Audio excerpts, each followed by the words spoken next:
kept getting absolutely owned by my nephew, who informs me that I'm not hip.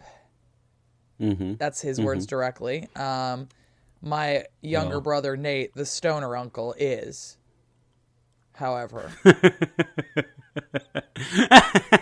Which, look, I'm not Why? surprised. What is the It's not like what is the difference between you two? I guess. okay, so there's this old Onion article, the headline of which is a stoner uncle kid's favorite, and it's like literally, Yeah, like there's yeah, nothing I can do, right? Like yeah. he like wrestles with them more.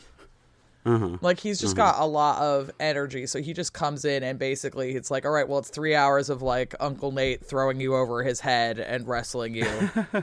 Whereas, like, Auntie Nora's like, honey, Auntie Nora's talking to Mommy right now. Why don't you go get me more wine? Or, like, Yeah. whatever. Do I lavish them with attention and gifts? Yes, I do. Yes, I do. Also, much is made of the fact that I say mum now. This is like, Yeah. yeah, Yeah, and, you're not recovering from that one. yeah, and I'm like, listen, like my niece is always like, why do you say these English things? And I'm like, yeah, how old are you? And she's like 8, and I'm like, I've been living in London for 2 of your lifetimes, okay? Yeah. So if I pick up a word here and there, shut up, so. But it's important. And then in the ultimate indignity, I was like doing horseplay with them on the beach, which is excellent. And I've got like a long running thing with them where I chase them and then like poke them to tickle them, and like fully heard my index finger go when I think I've like sprained my poking finger. Didn't show a sign of weakness though, Not around like children who are predators like that. So anyway, I was No. like, yeah, damn, I'm old. Sprained my poking finger. We etc. only, yeah, we've only got one niece, or nephew, and I think that I think that's all we're gonna have. But I just my niece and my daughter, like when they're here together, they just love to like jump on me and like attack me. They love it, and I'm just and it's just like, All right. it's just like, yeah, let's go. I gotta be that uncle while Yeah. Yeah. while I can. So yeah, it's just Yeah, I think that's a really good position to have. I'm kind of banking everything on being like the cool foreign auntie. So it's like I've got 3 nieces, 2 nephews, and one of them is in England, and the other ones are in Alaska and Portland, respectively. And so I'm banking everything on like when they're teenagers, they'll come around. That's when I'm going to come into my own, yeah. right? Like, Yeah. so like I'm currently just like the book auntie. Although my English niece thinks I'm cool, so there you go, right? My American nieces and nephews are not interested in my nonsense at all, but my English niece thinks I'm cool, so I got that going for me, right? Yeah, the kids love to let you know how uncool you are, even if you're just like, yeah, I'm not cool. That's fine. I don't really care. Yeah. Yeah. They don't care. Yeah, my 11-year-old nephew keeps trying to like explain Zoomer things to me because he's like, I'm a Zoomer, and I'm like, listen, kid, you're barely a Zoomer. You are 11. There's like Zoomer. I was like, you are not a Zoomer, and he's like, yes, I am, because it goes until 2013, and I was born in 2012, and I'm like, shut up, kid. Like, Oh Jesus. I love you very much, but you were not. And then he's like trying to like explain like Zoomer slang to me, and I'm like, I was there when they wrote the deep lore, okay? Like, Yeah. I didn't yeah, I don't get that quite yet, but there's stuff I'll do, and like my daughter will just like look at me like, man, you're so lame, and I'm like, yeah, well, what are you gonna do? you're a dad. I can't do anything about it. Here we are. Here I stand. I can do no other than being lame as fuck. Well, I mean, I think, we discussed this with Patrick. That's the dad zone. What are you gonna do? I don't care. Yeah, exactly. Like the funny thing about like being online is like the people who I follow on there or that I'm mutuals with who are actually cool. Yeah. Like they are objectively cool people. Mm-hmm. And like and I'm like, well, I wonder if like they like like if this is just like, an outreach program, like, oh, we pair you with some old guy who's, who's, super lame, but doesn't have, uses the internet as an outlet, and it's like, I just like, because I don't, I post about like, I don't know, 8 things. Like it is what it is. Like, and so I like when those people like like retweet myself. I'm like, huh, well, all right, good for them. Good for me, I guess. I don't know, man. It's yeah. I'm every day I'm reminded that I'm uncool, and it just, I think that's what being a father is you just like, maybe that's just what growing up is, but every day being reminded like, like, hey, yeah, you're lame, you're old, like somebody's like, hey, you want to go grab drinks? Like, I have to leave the house though. Yeah, like I'm so fucking old. Yeah. I mean, I'm a medieval historian, so I'm not going to be cool. That's fine. But like, I think my ultimate own came this week. So we went to Powell's, which is like the really big bookstore in Portland. Mm-hmm. And I went to go find my books and sign them because that's what I always do in bookstores because it's just like a nice little treat for people or whatever. And my nephew comes with me and I'm like doing it. And he goes, how is this not vandalism?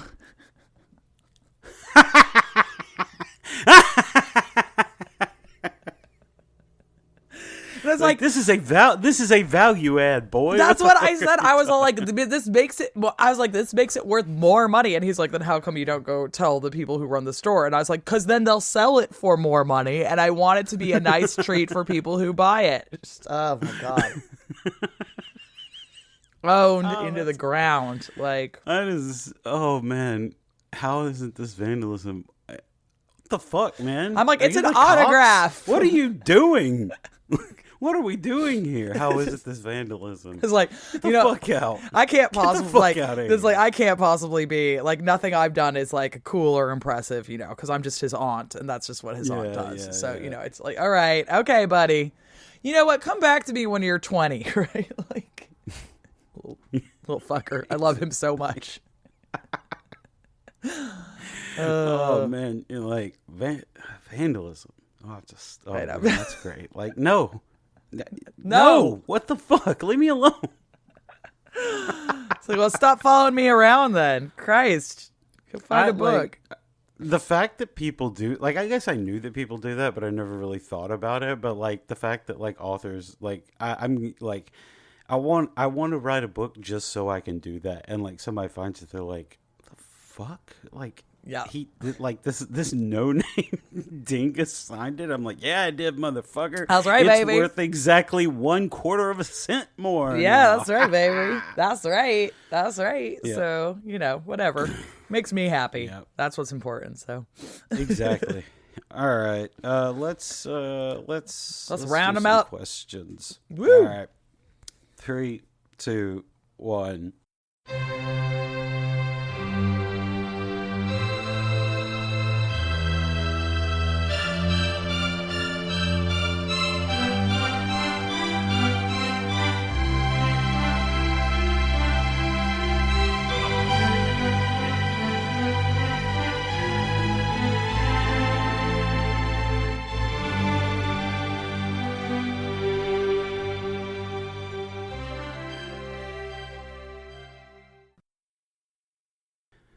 Hello, and welcome back to We're Not So Different. a podcast about how I am not cool at all. And Eleanor isn't, depending on which source you look into. Yeah. I think Eleanor's cool, but other people, the sources are split. There's a split. There's a schism. Yeah. Mm-hmm. Yeah, there's a schism. Yeah. We are here. As we said a couple of episodes back, we're going to do an open mailbag episode today where we answer questions we received from prompts posted on Twitter and our new account on Blue Sky. We're at WNSD Pod on both sites if you want to follow, or whatever it is on Blue Sky. It's the same. Still you know following. What I mean. It's the same thing. Yeah.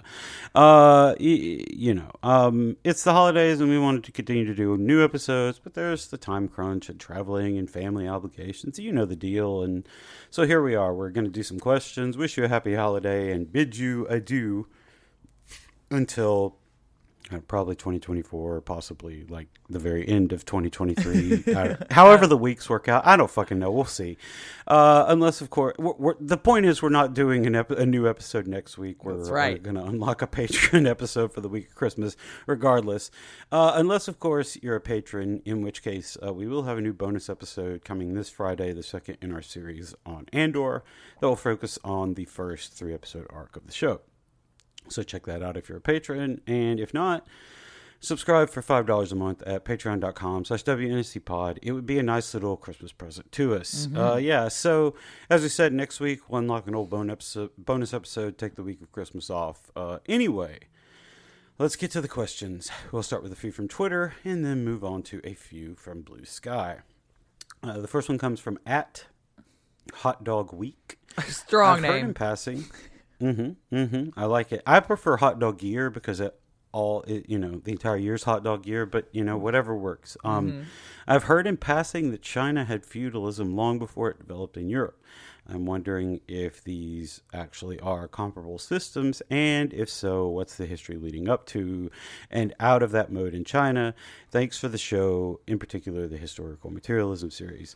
Just real quick before Eleanor answers, if you are a recent listener to the show, you may not have gone as far back as this in listening to the old stuff, but we did, it was these like 8 or 9 episode series on medieval China, starting with episode either 19 or 20, back in 2021. Anyway, Eleanor, sorry, but if you are interested in much more about this, we did a whole series, and we did at least an episode and a half on Chinese feudalism. Eleanor. So this is a great question. And the answer is that, it's certainly comparable in that, feudalism is made up and not real, right? Mm-hmm. And so when we speak about feudalism, it's this catch-all term where we say, which basically means there are some peasants who are unfree and various layers on top of that, leading up to lords and kings, and, in the case of China, emperors, that kind of like keep the system ticking over. And so it means that there are the people who are kind of like working the land, who are often unfree, and they're constantly kind of having to kick up. In many ways, I think that you could almost say that China's system is more pure feudalism in terms of what you're thinking of in your head with the pyramid, with the serfs on the bottom and a king up the top. Because in Europe, it don't really work like that. It's from place to place, everything is it's a mess. Right? Like there's absolutely no way to say that there is a system of any description in Europe when it just kind of like every 20 miles there's a new way of doing things, right? And a new series of obligations that kind of go back and forth. Whereas in China, because they have a really well developed bureaucracy, where them tax dollars are heading, right? Like they have like real good understanding of the population, who they control, who needs to be paying taxes, where the taxes are being paid, how people move. So in China, because they have a more developed system of bureaucracy, it's actually closer to like the imaginary idea of feudalism. Yeah. So I would say, yeah, absolutely. Don't want to belabor the point too much. I would say to our pal Hot Dog Week, do go check out our episodes on China. Medieval China is absolutely fascinating. Really, really cool place. And, I would argue and always argue that it's, was where all the interesting stuff is kind of happening at the time. Yep. It's such an incredibly advanced culture. And they're doing such really interesting things. So, I just ended up being a Europeanist because mistakes were made. But, I think that really it is a fairly good way of thinking about it. And all it does is actually make Europe look even more wacky, which is what's fun about Europe. Is Europe's wacky, right? Like, yeah, China's doing the right thing and Europe's being wacky. So, Yeah, I think for me, I think the one thing I would say, I just went back and looking at the show notes here, and I think the interesting things about this is that not only did China develop this, they developed it starting in about 1046 BC, and it lasted for almost 800 years until about 256 BC, around the beginning of the Qing dynasty. And, that's over 250 years before the birth of Christ, and 900-ish years before, Charlemagne kind of got it in his head to do a weird version of a bastard, for lack of a better word, a bastardized version of this, even though he obviously wasn't taking it directly from China or anything. And the thing that led them into it was just like the circumstances of like how the empire was set up at the time, with like these sprawling land estates, and they had something called the well field system, which was like 9 equally sized farming plots, 8 of which were worked by the serfs or the peasantry for private use, and the 9th was the central plot, which was worked by the serfs for the noble who owned the well field. Kind of like a larger and perhaps more efficient version of the 3-field system, but but similar enough that you can kind of see the same contours.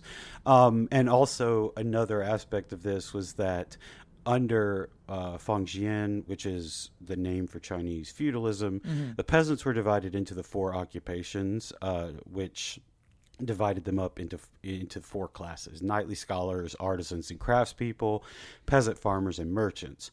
However, unlike Europe, Chinese peasants weren't necessarily born into the exact same occupation that their parents had. They had to go into one of the 4 occupations, but if they were peasant farmers, you could have a kid who becomes a scholar, or something like that. And then the nobles had their own system. Anyway, and then the thing that led out of it was that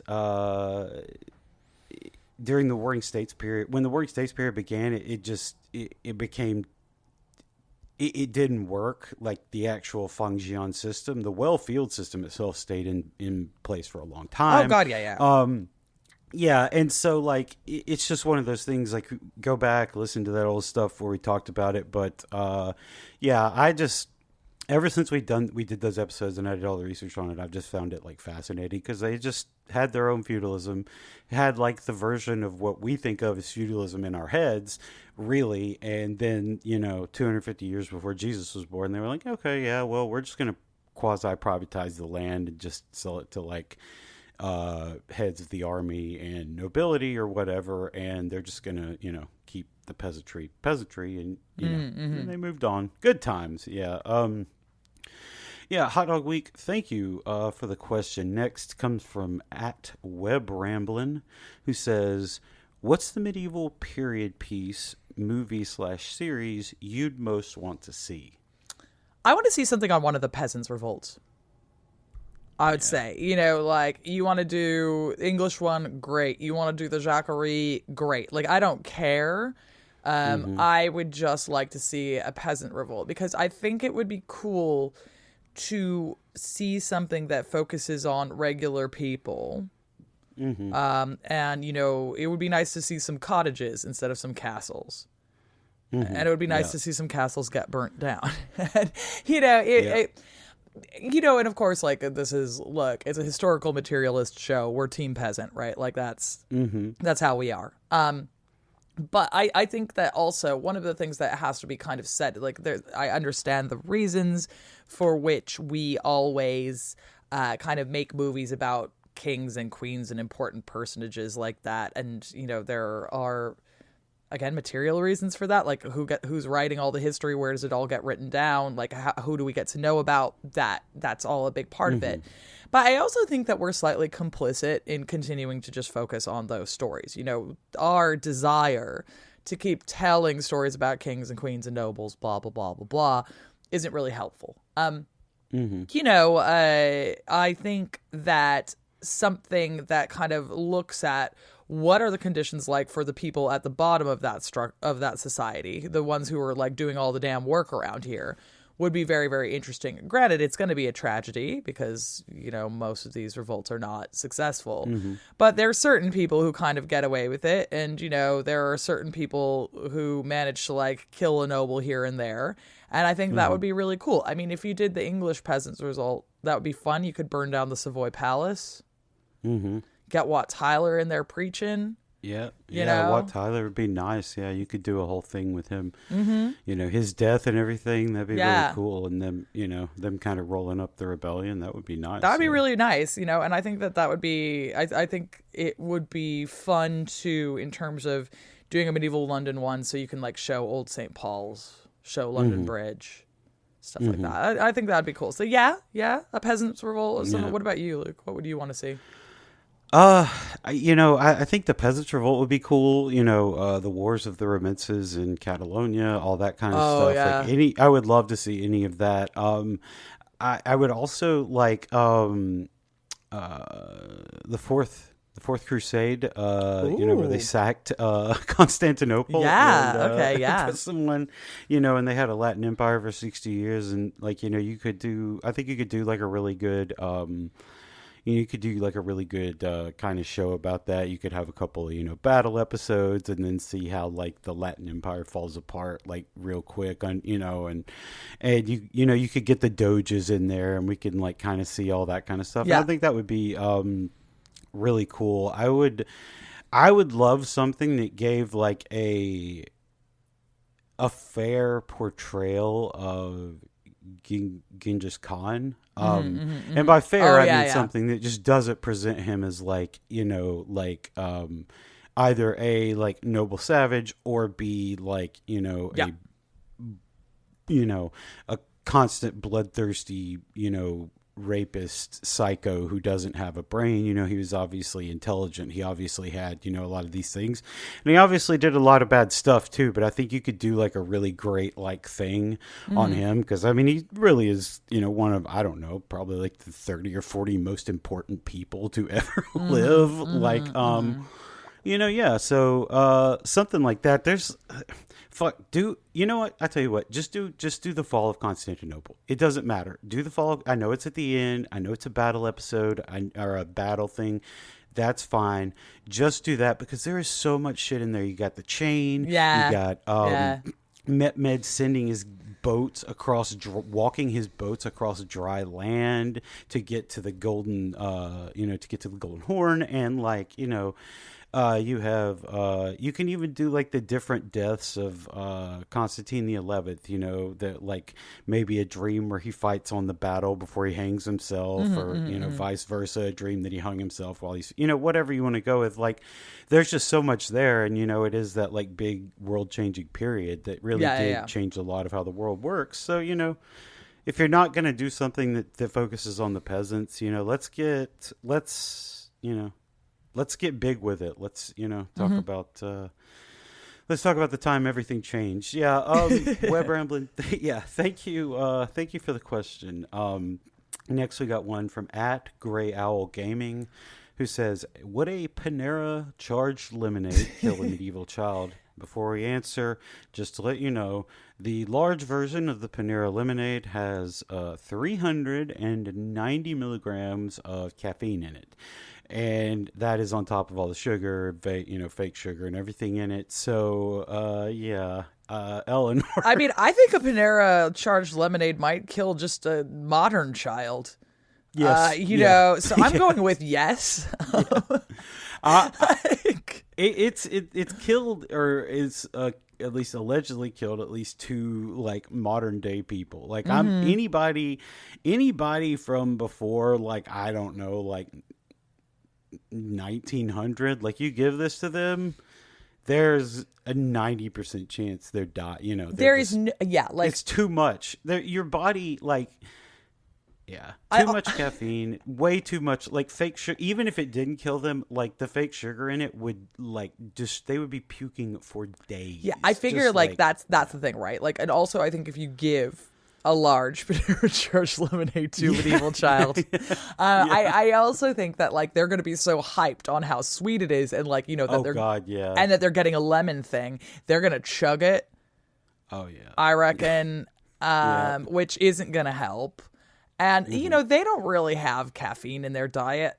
Like there's no coffee, there's no tea or whatever. Yeah. So, they don't have chocolate. They don't have any of these things. So it's going to be like, here's your first exposure to caffeine. Plus your first exposure to like fake sugar, plus your regular sugar, and all of these things. And I think it would simply... Yeah, I mean, they die happy, I reckon. Their heart would probably just explode, though. Who am I to judge? Who am I to judge them going out like that? It's the normal stuff. Yeah, I mean, like a lot of it would probably a lot of our food would probably just make them sick, just gastrointestinal differences and everything.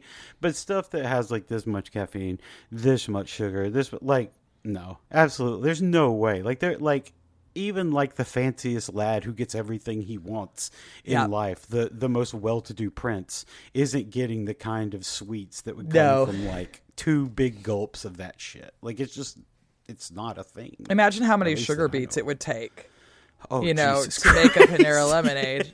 Right? Yeah. It's you're like clearing out half of like France or whatever. You're like, sir, we're all out to make one drink.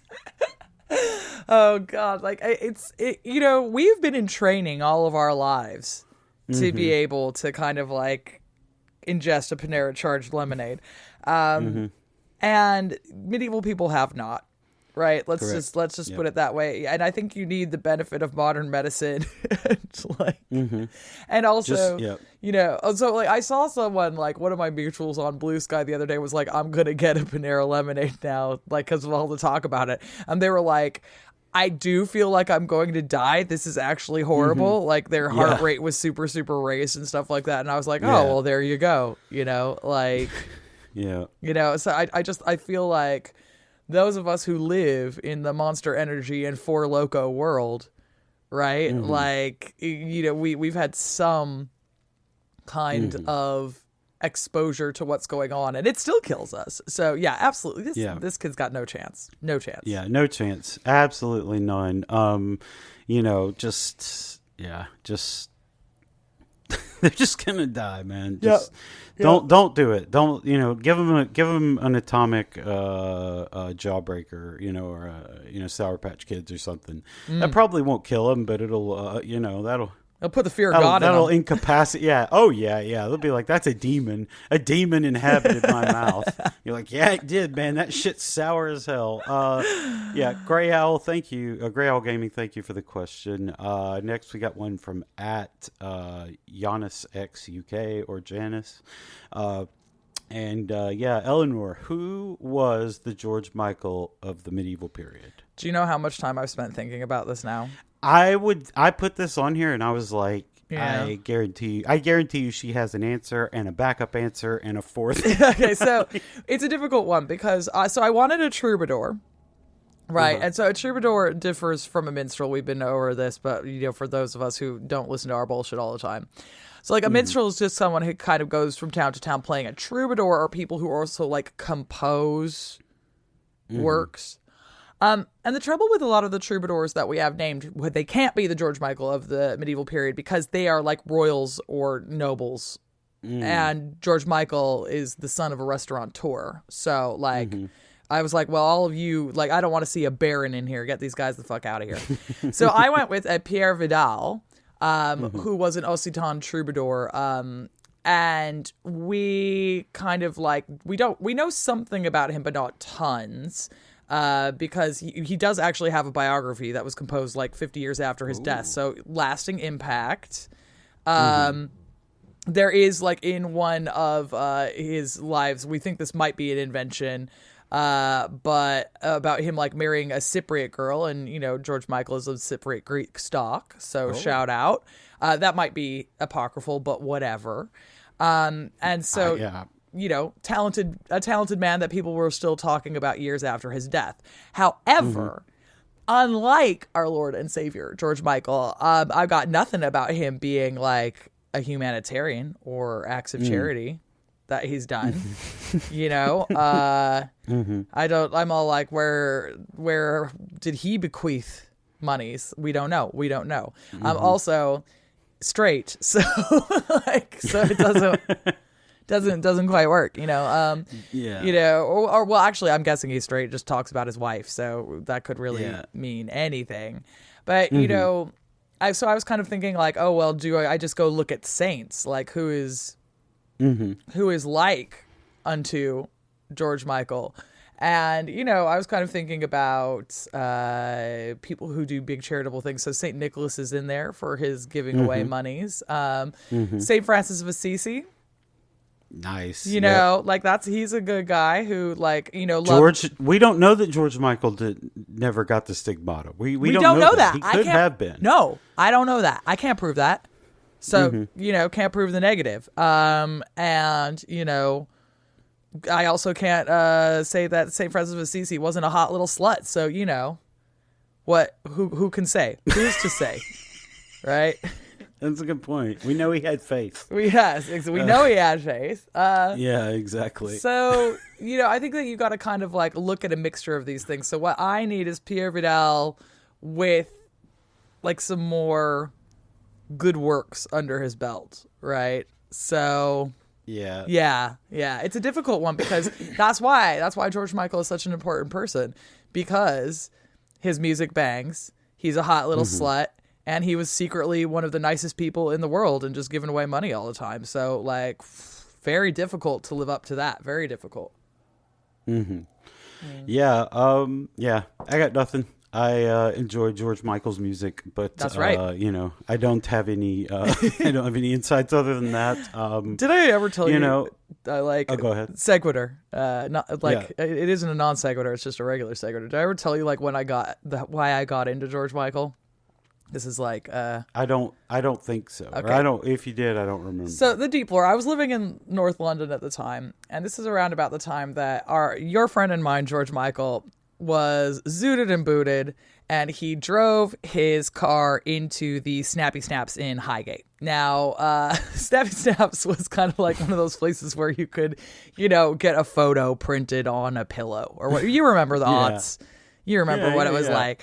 And anyway, and then someone went and wrote Wham on the Snappy Snaps, and that was quite funny. But he gave this interview afterwards, and I was reading the interview, and they were like, George Michael, how much weed do you smoke? And he was like, 7 joints a day, something like that. And they're like, well, why are you going? And he's like, I like weed. It's good. And I like to smoke it. And they were like, you apologize right now. And he's like, no. And then they're like, George Michael, why are you always having sex in the public toilets on Hampstead Heath? And he's like, because I like it. It's fun. Those guys are my friends, and I like to go to the park and have sex with them. And I was like, this is the coolest man in the entire world. Like, oh, so now it's a bad thing to go to the bus station and find a guy to have sex with. Everybody loved it when you were doing it in the 60s and 70s, but now when I do, 100%. And then it's like, yeah, and I knew he had the bangers. Like, I wasn't a monster. Right? I was like, there's banger after banger, there's hit after hit. But it was like the unapologetic, I'm quite high and picking up on a dude over at the park, where I was just like, this man is beautiful. And like, it was over for me. Right. What a guy. What a legend. That's right. Yeah. Giannis XUK, thank you for the question. Next, we've got one from at Luli Jolie. Before the BC AD thing, did people count the years?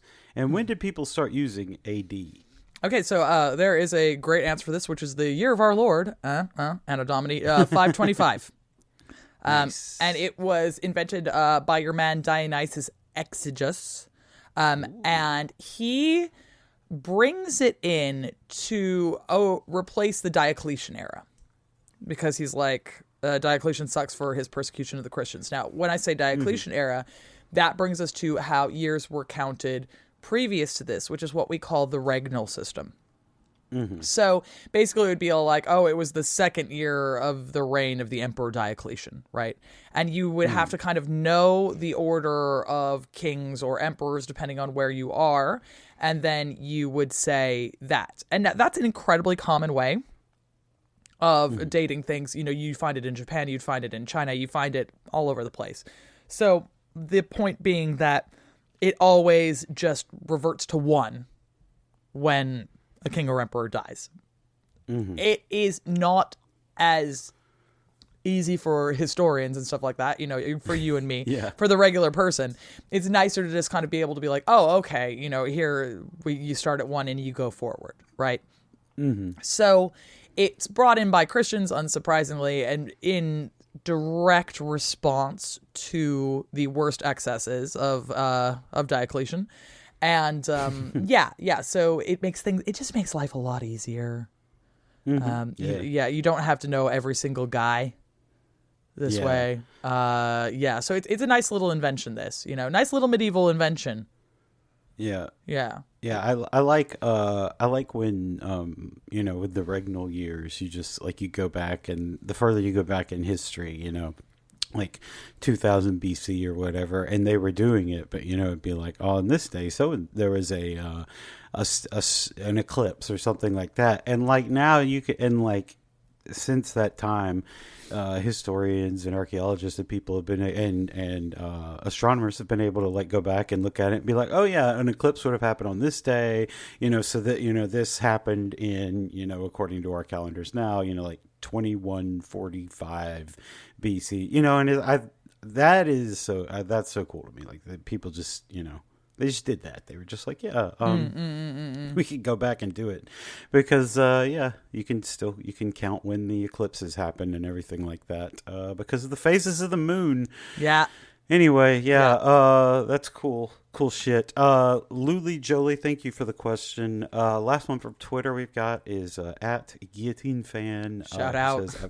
Shout out. I've always been curious about pre-modern espionage and intelligence gathering. Are there any sources that shed light on the medieval era? Did kings have agents in foreign courts? Were merchants' guilds particularly well informed, etc.? There's absolutely espionage, is the answer. We don't always have great sources for it because, again, it being espionage, it's like, you know, you're not going to write letters back. Because they can be intercepted. And then, again, you don't necessarily keep them. But so what happens is it tends to be a movement of people that go back and forth. And so this couldn't happen at like the higher echelons, like among nobility and people who kind of like go back and forth. And often what is happening in terms of espionage is kind of like cloak and dagger stuff about rebellions, or, you know, basically doing one team versus the other because you don't like the king. Right. So, you know, the number of like failed rebellions or, you know, attempts to kind of push aside a king and put somebody else on the throne are huge. So it's a little bit less like, oh, there are French spies at the English court, and a little bit more like, you know, the interests of this king are like they have infiltrated a plot against, you know, whatever. Having said that, there probably are. You know, spies at varying courts that go back and forth. And that would kind of be often within the noble realms. Of course, with merchant guilds, like they are particularly well informed. People who are sailing know more, right? Like the more you move, the more you know. And these people have a lot of money, and they are often also embroiled with court, you know, at lower positions, but they often lend money to the crown, or they're kind of money behind varying things, so they would know rather a lot. Yeah. So it's just kind of a different game than what you would kind of expect to see now is the thing. And it's a little bit less like, there's grand states and, these sort of things are at play, and a little bit more like who's your faction, right? Yeah. Yeah. The only thing I would say is I think that spies exist because of that whole thing where the Byzantine Emperor Justinian sent 2 monks out to figure out how silk is made, and they came back and did it. And also, I'm now again reminded that was actually going to be my answer for the miniseries or season or whatever, or movie Silk or whatever. Heist, because Silk Heist, the Silk Heist, because that's just that's one of the craziest stories ever. It's just like, go steal it, and they were like, oh, okay, cool, and like nobody had done it or had success, awesome. Anyway, Gathing fan, thank you for the question. Now moving to a few we got from Blue Sky, starting with Omar Zak, who says, I enjoyed the Arthuriana series. Can we learn a little more about folktales and legends from Central, Eastern, or Southern Europe? So this is a really good question. And one of the issues with folktales as a source, I'm obsessed with folktales and I love folktales, is that folktales are often early modern. Or like the versions that we have are. And they're probably based on medieval things, because it's word of mouth. But by the time they get written down, it's often like the 19th century. And so like there is a huge flowering of interest very specifically in folktales in the 19th century, as there is with everything in the 19th century, because it's part of the desire to kind of prove ethnographies or genealogies of particular cultures and say, oh, we've been around this long, and here is and here's the proof, and here are our stories, right? This isn't to say that it didn't exist in the medieval period, because it certainly did. It's just the trouble is it's probably been through so many iterations at this juncture that it's a little bit harder for us to say one thing or the other. But there's absolutely a lot out there, and I think it wouldn't hurt for us to kind of like bop about and look at these things as well. But the issue is one of source constraints, and we can dig in, and this is kind of like the difficulty in general with medieval literary sources, right? Is that by the time it's getting written down, it's not folk stories, is it?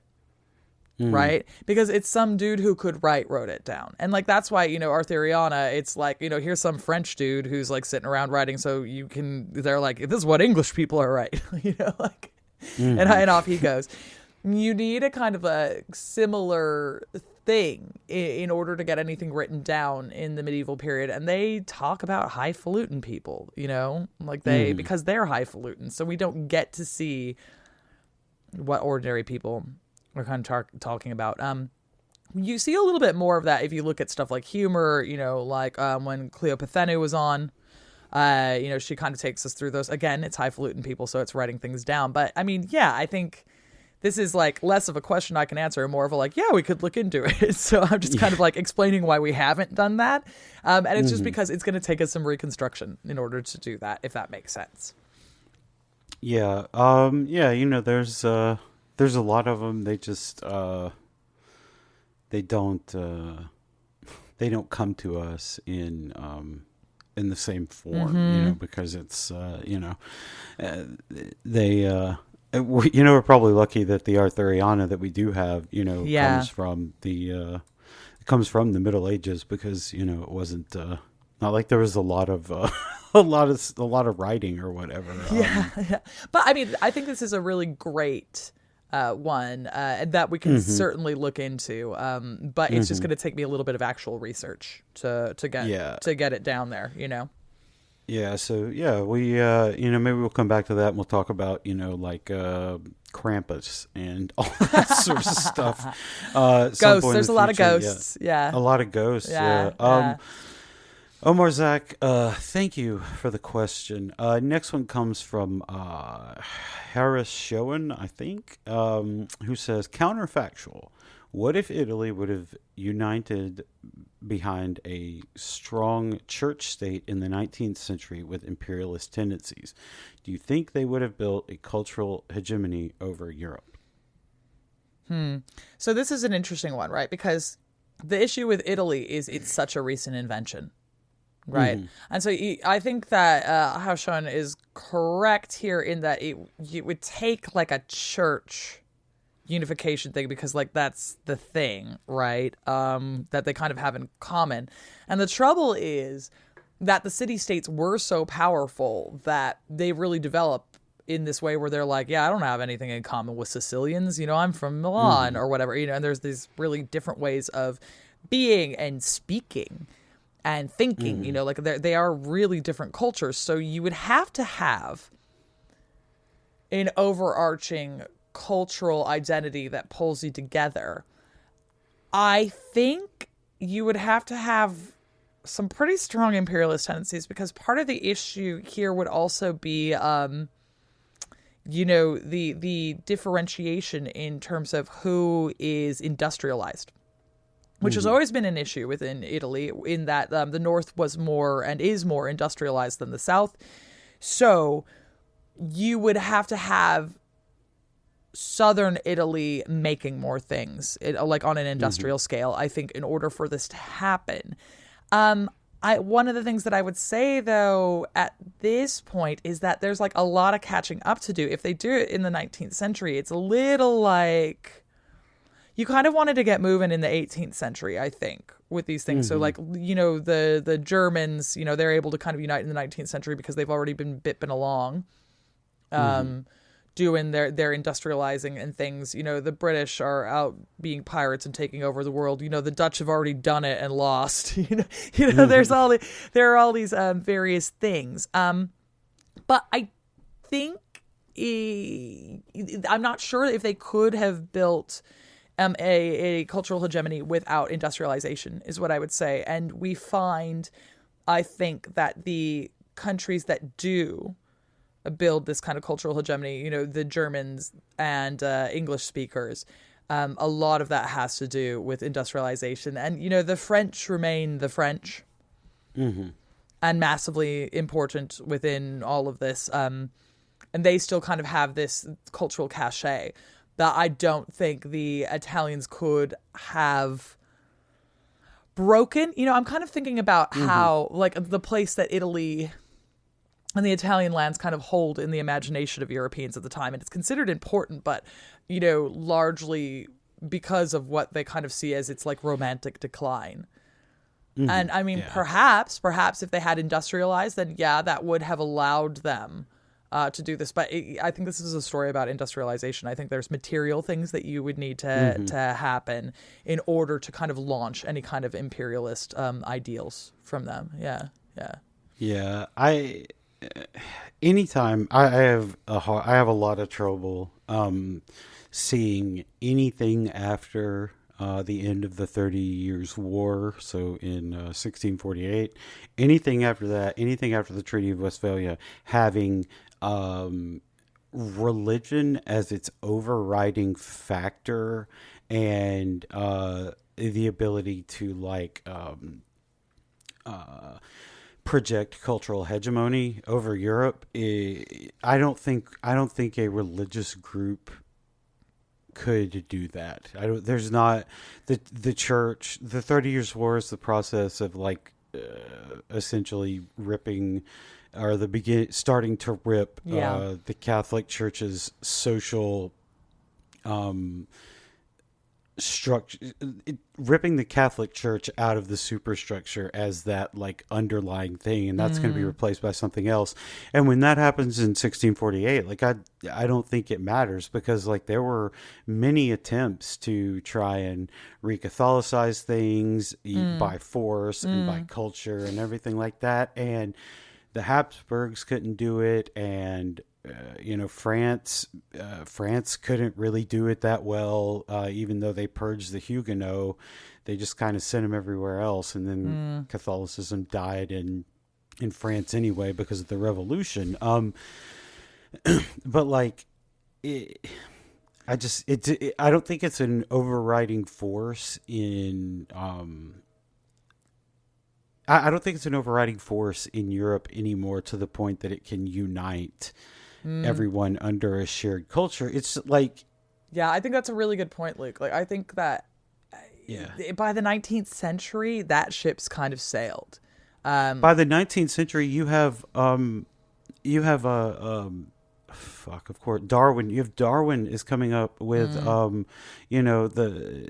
theory of human evolution, human evolution, and you like by that point you like we've started mapping like other stars, and we understand that it's not just like a filament above us, that like we live in a part of a galaxy and part of a universe, and they don't know it quite yet, but they have like already seen the Andromeda galaxy. They've already seen other ones, and so like you have all these things, and it's just industrialization and the process of Europe modernizing itself into a state that wasn't going to just keep like fighting itself to destruction in these petty wars.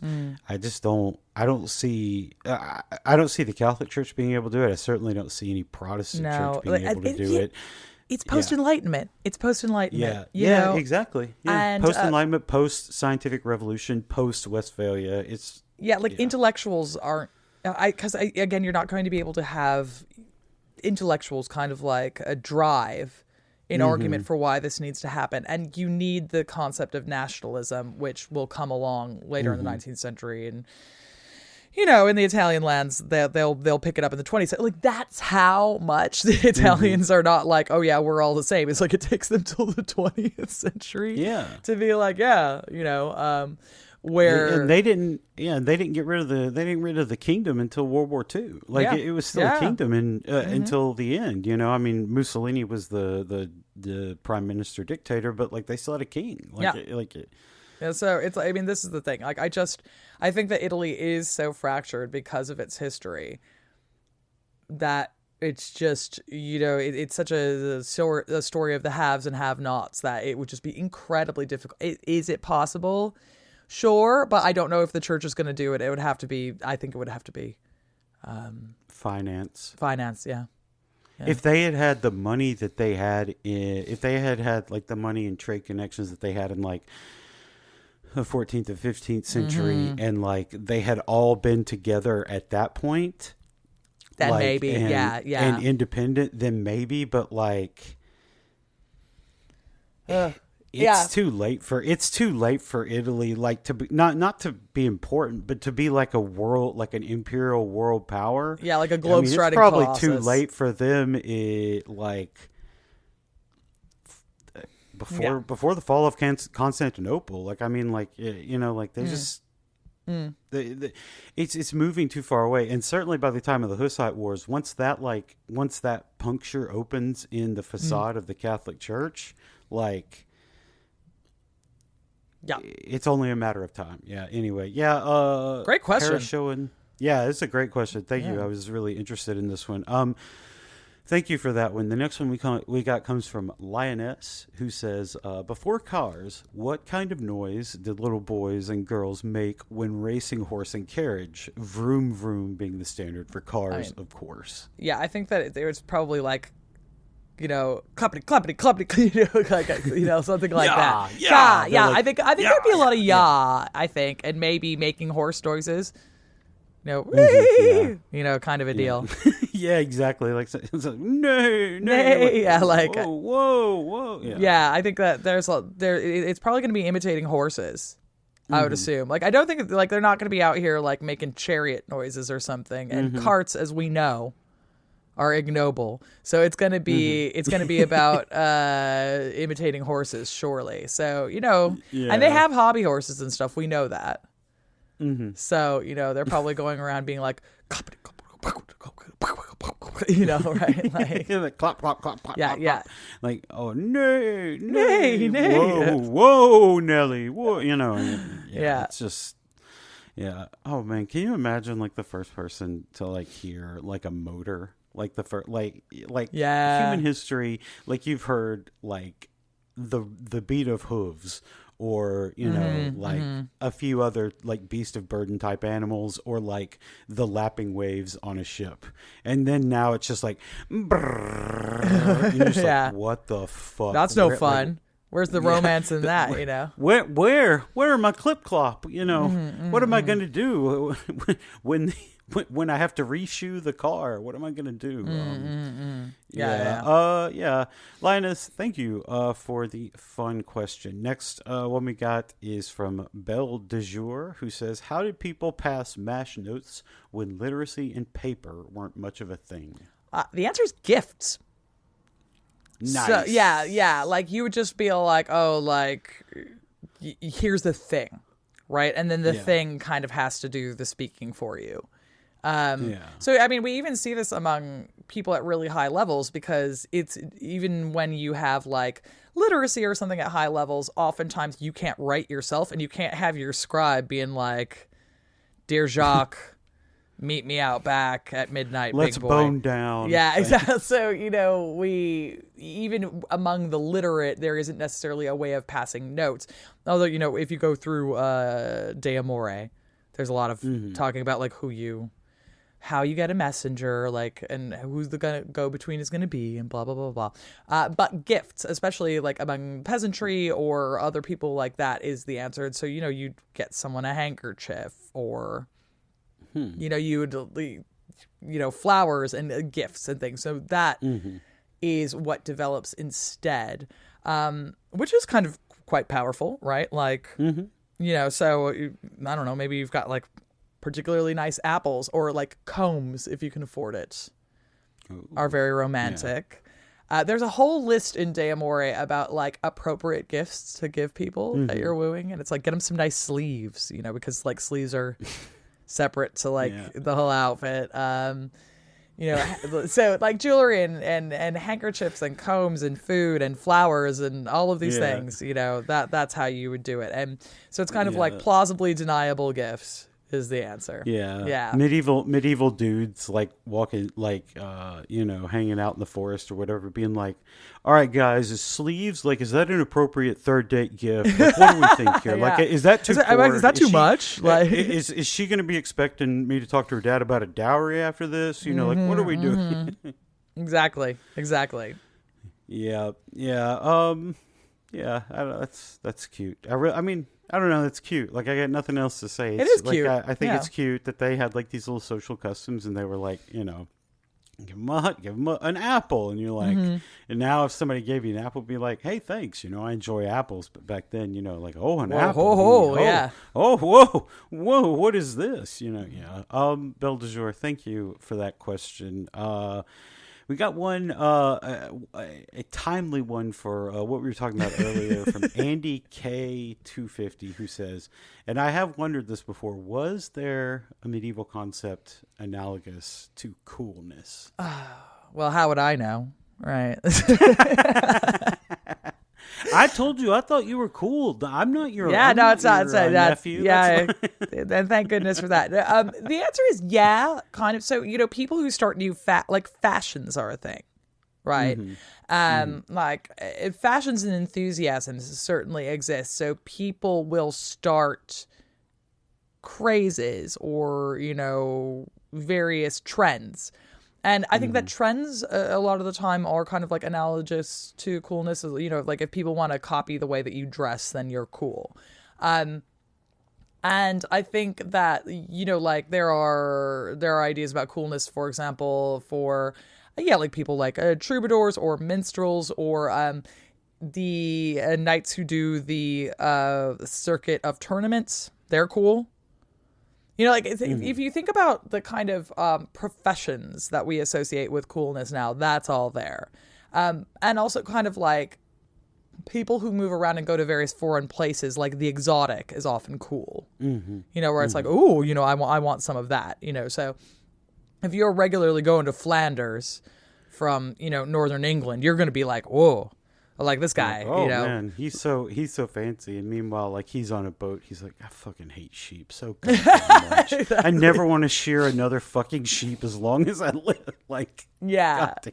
exactly. And everyone's like, oh, what fancy things is he doing in Look at Flanders? his Like, breeches. Ooh. Oh, so fancy. He's like, I hate wearing this fucking shit. The goddamn French. Like, just cursing the fucking French the whole time. Like, Yeah, like, I mean, and so we know about these things largely from material culture, you know, like how dress evolves, or, you know, fashions for carrying, I don't know, prayer books, or like fashion is the way that we tend to know about this. And, you know, who's considered a good singer, and like these things kind of like get written down, you know, and so it's usually sort of tied to skills that are considered cool and the way that you dress. Right. yeah. Yeah. They don't really have a word for it, but they'll just be like, oh, like that person's court was all the rage, you know, and it's like, saying that someone has a good court, that's like saying they're cool. Yeah. I bet for the most part, like, people considered Eleanor of Aquitaine cool. Like, they were like, she's hot. She's got all the fanciest stuff. They're maybe doing like the whole chivalry thing there. And like, people are just like, I love this shit. Sign me, you know. Yeah. Court was lit. Everyone wanted to go hang out at her court.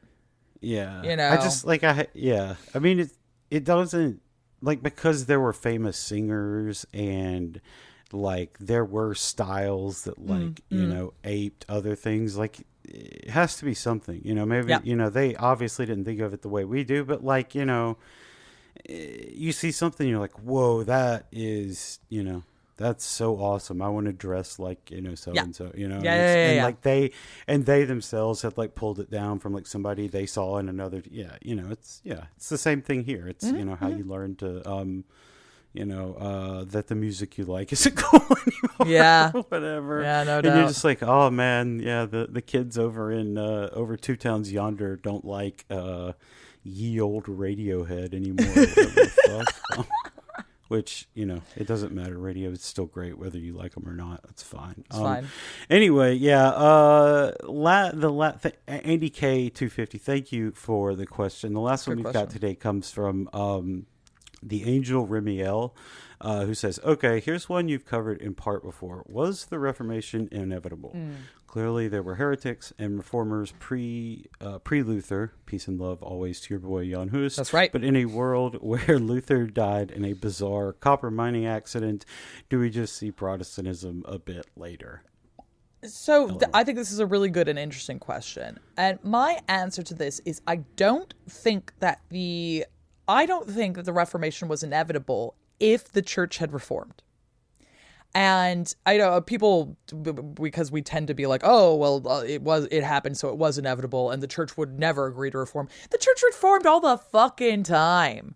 The church like reformed every couple hundred years. Like, that's what St. Francis of Assisi was about, it was just like, this is getting out of control. We need to reform, right? Like, so every couple of years you would have someone come in and they go, yeah, you're right. We need to crack down on X, Y, Z. And it's an interesting one, right? So I keep saying I'm going to write a blog post and then getting tired. But one of the things that I think is quite interesting is when we talk about the Reformation, we talk really specifically about like, you know, the Reformation was always going to happen because of like all of these advancements in thinking that happen. And I'm like, I don't necessarily think that's true. Or you know, the way that the church was just, you know, scamming money out of things. And I'm like, you know, I think, for example, one of the things that might have stopped it from happening is if the fucking Renaissance wasn't going on. Like, if they didn't decide they needed to build like the world's ugliest, huge new basilica in Rome, and weren't just like mining the German lands for money, like a lot of that could have just calmed down.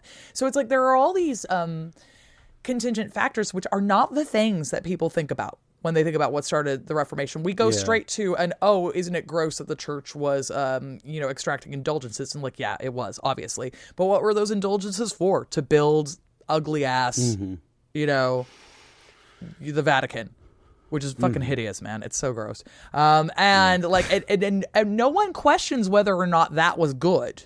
You know, because we've got such a boner for the Renaissance. And we go, oh, yeah, well, definitely the Renaissance is good. Absolutely, you have to get rid of your big, cool Gothic cathedral. Like, get that shit out of here. The only trouble was, and it's like, no, shut up, man, right? So, like, if the church didn't get caught up in the fashion of the Renaissance, for example. I think that like that would have been one way that you could have kind of like stopped all of this.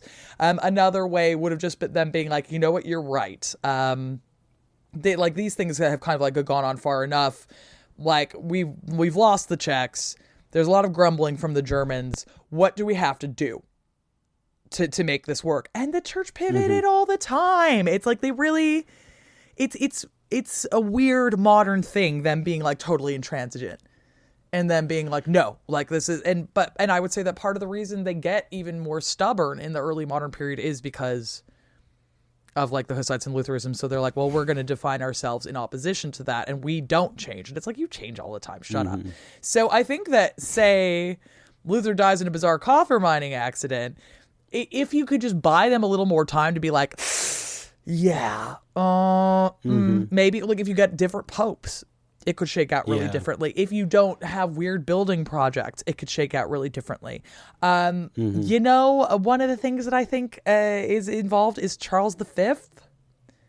If Charles V doesn't control all of the Holy Roman Empire plus Spain, I think that the prince-electors are a lot less interested in breaking away from the Holy Roman Empire, which they do through Protestantism. You know, so say that, like, God forbid, you had Francis I of France on the Holy Roman Imperial throne.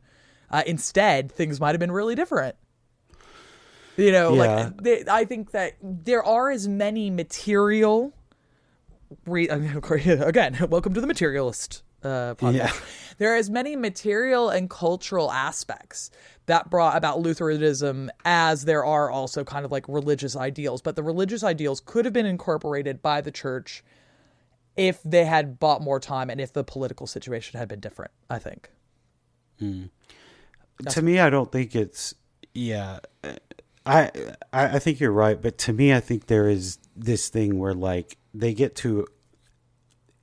In, like, 1200 or 1250 or, like, 1300, if they, like, listen to, like, you know, what Francis of Assisi was saying and other people within the wider church who were like, look at these problems we have. If they had started really reforming and addressing them at that point, then I believe that you have a chance to stave it off as a thing. However, and this is something I've been really personally thinking about a lot since we did this series on the Inferno. A big thing about the Inferno is, and a thing that confuses a lot of people, is that Dante's issues with the Catholic Church mirror so much of what Jan Hus says, what Luther says, Calvin, etc., etc., etc. He is in there. He is saying your bishopric doesn't, for the most part, give a shit about the people it's supposed to be protecting, or is at least perceived that way. You're too interested in money and building ugly fucking buildings. You're like doing this like he's even got issues with the early parts of like indulgences and people, barrators buying their way into heaven. Like these are all things he's talking about, and like the corruption of the papacy and the Avignon papacy and everything like that. And once you have these things being so widespread and so well known that like some random Guelph who's been exiled is like writing about them in vivid detail. Yeah. Dante's not a priest. He's not a bishop or anything. He's just a guy. I mean, you know, he's a wealthy guy, or he was at one point. He's a poet, but like, when you have stuff like that, I think it becomes increasingly harder and harder for it to happen from the material standpoint of the church, because like we talk about it a lot with the Black Death, but like the church's response to the Black Death is not one of, look, we got to do better, we got to reform, we got to fix things. It is cover our asses, blame the people broadly for not being holy enough and bringing this down on all of us, and you know, starting in motion the whole like Protestant thing of, you know, you have to work out your own salvation. The church isn't going to do it for you. You have to do that. And I'm not saying that the Catholics were saying that exact thing, but that is what starts that idea in motion. And that is where you start to get people who want to preach because the deficiencies that they feel with the church and that they feel from the material world around them are such that it feels like this is fucked up. And, that preaching and everything, it has caused a litany of issues for humanity since then. But at the same time, like, it's just the people's material reaction to seeing, like, the Catholic Church, this thing that, at least in Europe, is like reinforced on all levels as being like the societal good and the thing that makes it up. And then people look and they see, like, even if their local priest is a good guy, maybe their local bishop's a good guy, the archbishop above them is a fucking greedy asshole who doesn't live like the Bible says. And like, their cousin who lives in a town over, like his bishop never shows up. They don't even get regular service, the regular attendant duties that those people are supposed to do. And and that's a huge problem. People are going to be like, because these people live in a world where the idea of heaven and hell is reinforced at every level of society in every way. And they're going to be like, look, I don't want to go to hell, so I'm going to figure this out on my own. These assholes obviously are not doing it. I'm going to figure it out. And so, like, to me, once you get to, like,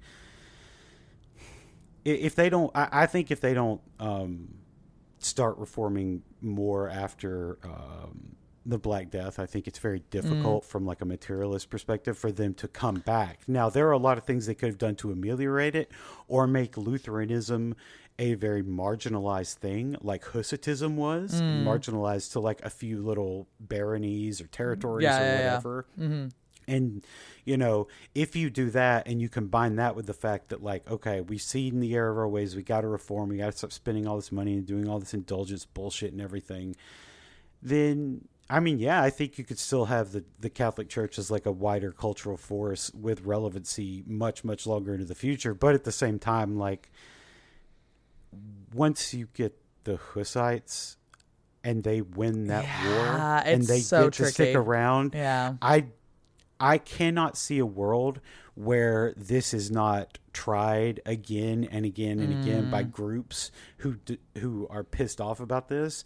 And maybe Luther dies in that lightning storm or in a mining accident, and maybe Arthur Tudor lives and Henry VIII never takes the throne, and like all this other stuff. But at the same time, like, the Dutch people who are being oppressed by the Spanish Habsburgs are going to, like, they're going to be like, no, what the fuck? And they're like, oh, well, what about the Hussites? They did this, why can't, and it'll just be people doing that and doing that and doing that until the dam finally bursts. Like, so that's how it looks to me. Yeah, like, I was talking to my dad about this last night, because I was saying that, like, something that we needed to bring back was rich people being afraid of hell. Because I was like, we need to bring back, rich people being afraid of hell, because these billionaires should be, like, coming out their pockets and, like, giving all of their money to charity. And I was like, and that's one of the good things about the medieval period is, like, you put the fear of God into some rich people and they give money to charity. And my dad was like, yeah, except for then the issue is you get the clergy members who are like, yeah, it'll be fine. Just, like, give me all your money. And I'm like, yeah, it's such a double-edged sword.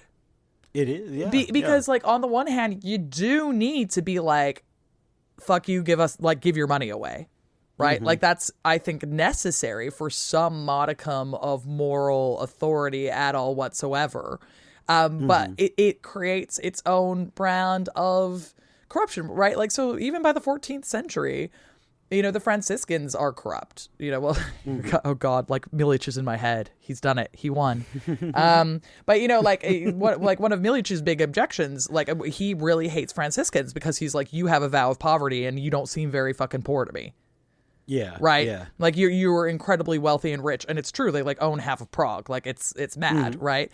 And so it's like, well, you're the ones who are supposed to be, like, whatever. So there is this kind of, like, sickness that seems to overcome, like, almost anyone within it, and which eventually invades Protestantism as well. Obviously, I mean, look where we are now, gestures broadly, But and I mean, I think that you're right too. I think that there's some issue here, specifically with the Holy Roman Empire.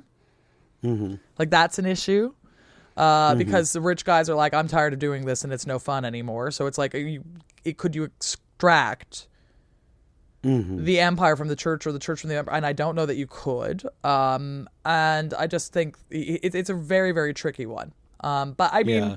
I do think that if the church had just kind of like been a bit more nimble, Yeah. earlier on, things could have happened. But don't know if you heard this, but power and money corrupt people. Yeah, that's the thing that I can't move past about it, because okay, let's say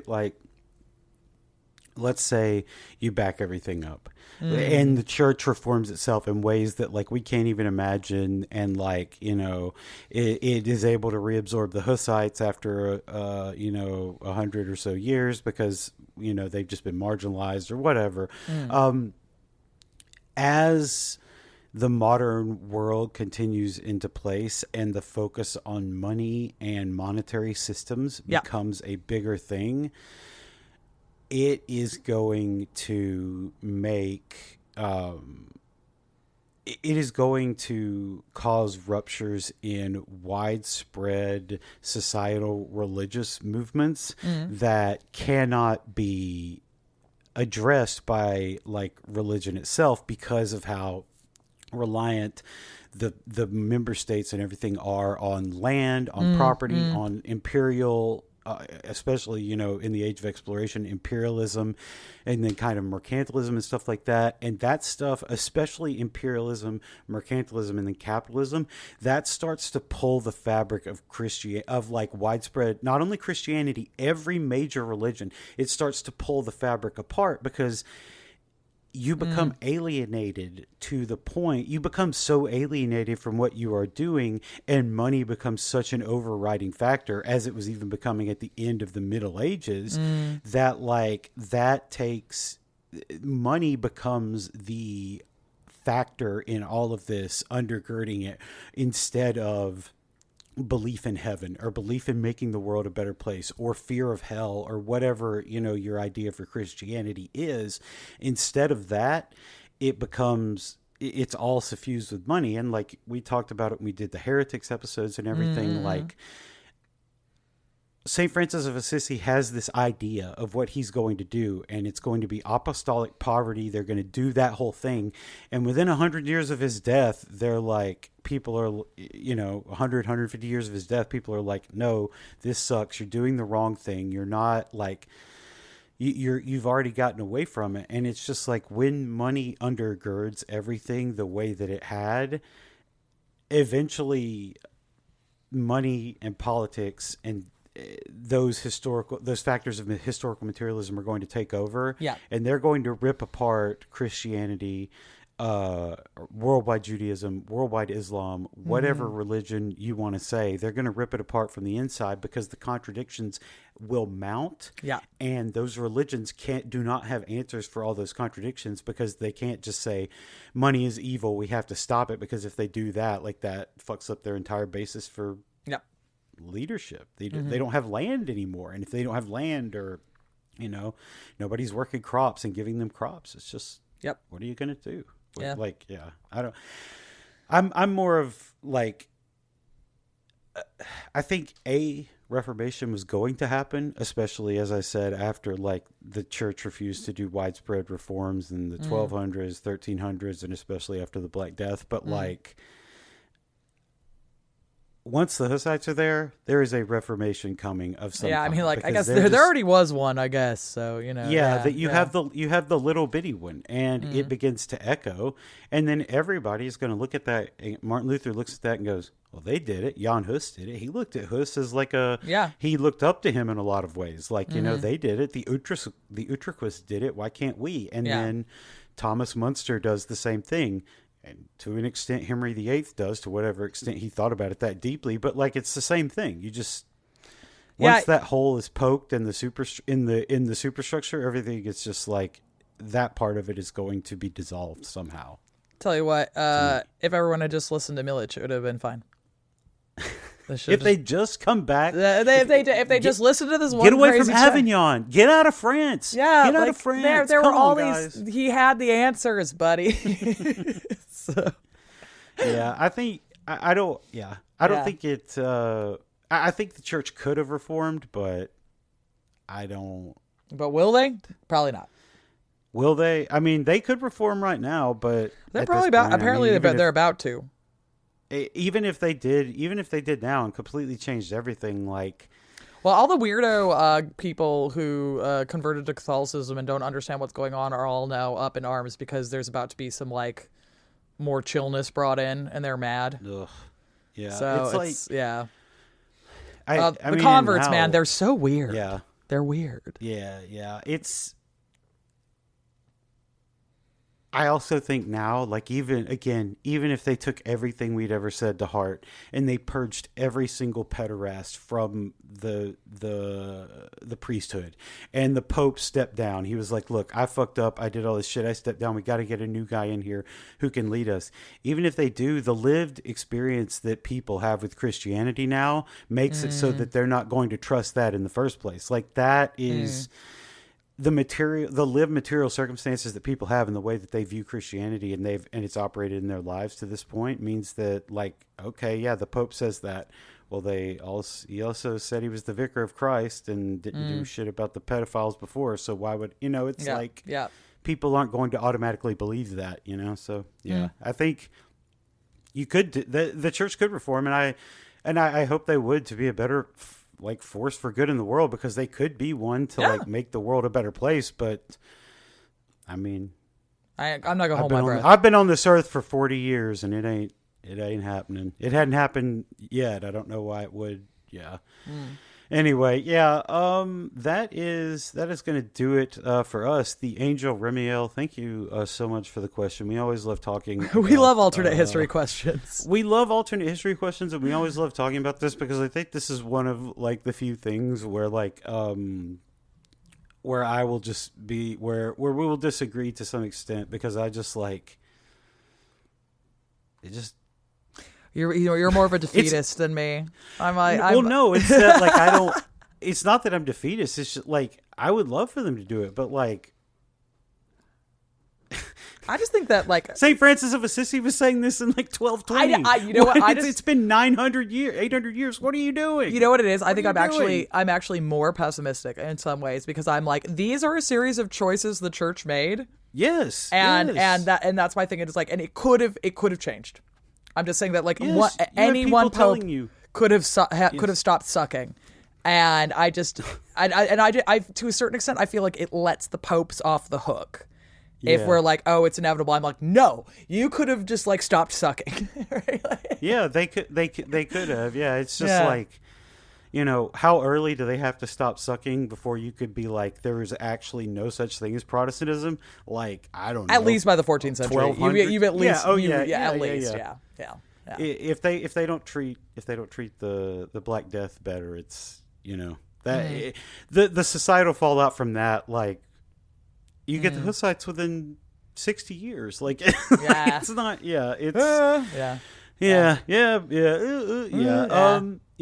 thank you everyone for listening. We're so glad that you spent some time this year with us. Have a good one.